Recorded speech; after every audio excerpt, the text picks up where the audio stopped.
You see, all of this, the increase in the economic anxiety, the mistreatment of the lower class, the subservience of the working people, the domination of the capitalist class, the agitation, the alienation from one's productive labor, all of these things explained by left-leaning, leftist, authors. Marx did it best. Capital did a phenomenal job of explaining the problems with capitalism.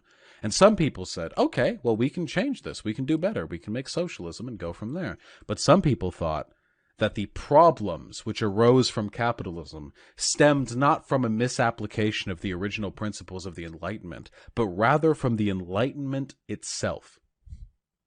That things like egalitarianism, things like equality, things like freedom, not only did these things not pan out proper in capitalism, they're actually harmful.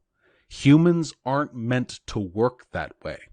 Humans are meant to exist in a hierarchy. The strong are meant to dominate the weak. Those of racial groups are meant to cohabitate with one another. Man and woman are meant to have distinct social places. Fascism. Now, we all know how fascism really came to light. There were writers about it in the 19th century. We're all familiar with Adolf Hitler. We're all familiar with Mussolini. We're all familiar with... I'm actually forgetting the name of the Japanese emperor back during World War II, but we're familiar with the Japanese fascist empire. We're familiar with these things. For the best set of definitions for fascism, because fascism... See, that's the thing. Hirohito. Thank you, Hirohito. Thank you. That's the thing. Fascism's kind of tricky. Because socialism, anarchism, and communism all arrived academically, in theory, there are very easy ways to pin down what exactly these things are. What is socialism? Democratic control of the means of production. There, that's it. It's that easy. What is fascism?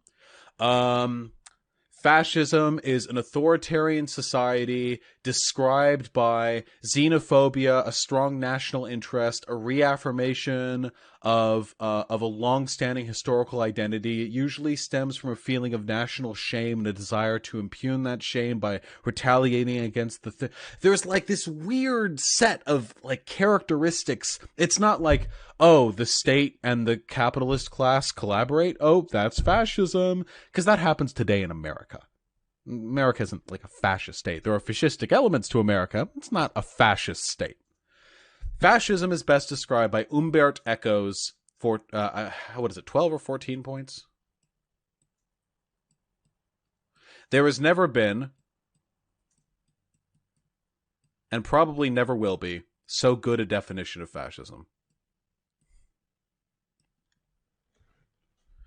If you're interested in understanding what fascism is, I would strongly recommend you take a look at his writings. Now, he's written quite a bit, but his points on what constitute fascism are sublime. Now, why is fascism so incoherent?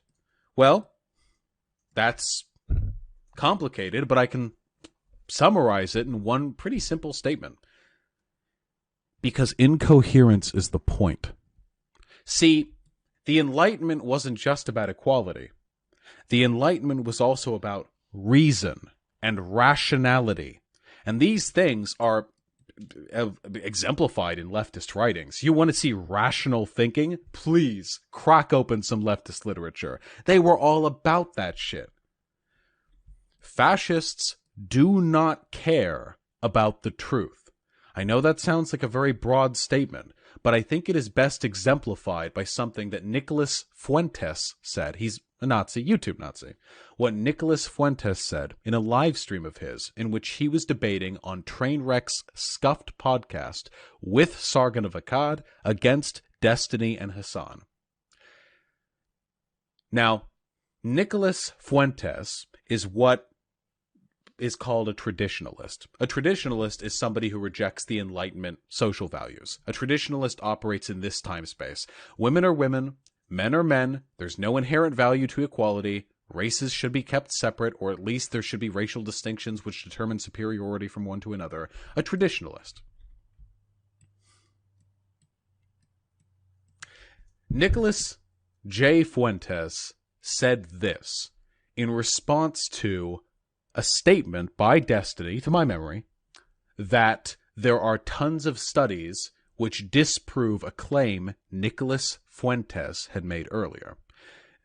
Nicky Fuentes said, "You can show me all those studies. Show all of them to me. I do not care. If you show me those studies and I don't like them, I'll throw them off. I'll say they're Jewish studies. It doesn't matter to me. Not all of us need to get our information from books."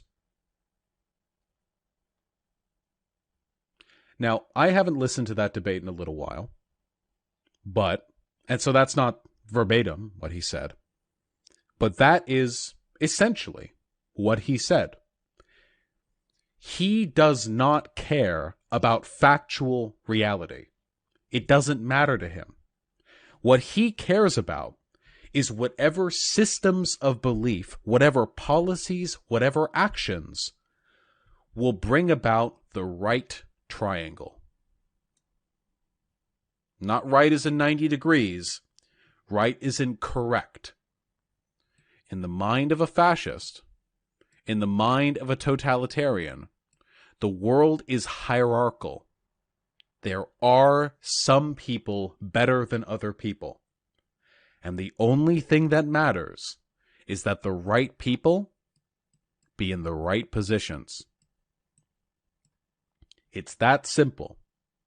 If you're a Nazi, you probably believe that our Aryans, so people with Germanic heritage, specifically Aryan men, specifically straight Aryan men, specifically cisgender straight Aryan men, so on and so forth, belong at the top of society. Flat out, period. It doesn't matter if they're good or bad people. That's irrelevant. That is the group that deserves to belong on top of society. And then below them you have the subservient characteristics, and down here you have, I don't know, whoever the enemy of the day, Muslims, the Jews, black folk, it doesn't really matter. Sometimes the positions on the triangle switch. Sometimes it's more rhetorically expedient for one group to be somewhere else than in a different place. It doesn't really matter. What matters is the existence of the triangle. And because a fascist doesn't care about things like rationality, consistency, honesty, and truth, and they really don't. I'm being very sincere about this. They don't care. Because they don't care, because those are Enlightenment values they reject, they will do or say whatever is necessary for them to reach this hierarchy. You know how I can evidence this? It's pretty simple.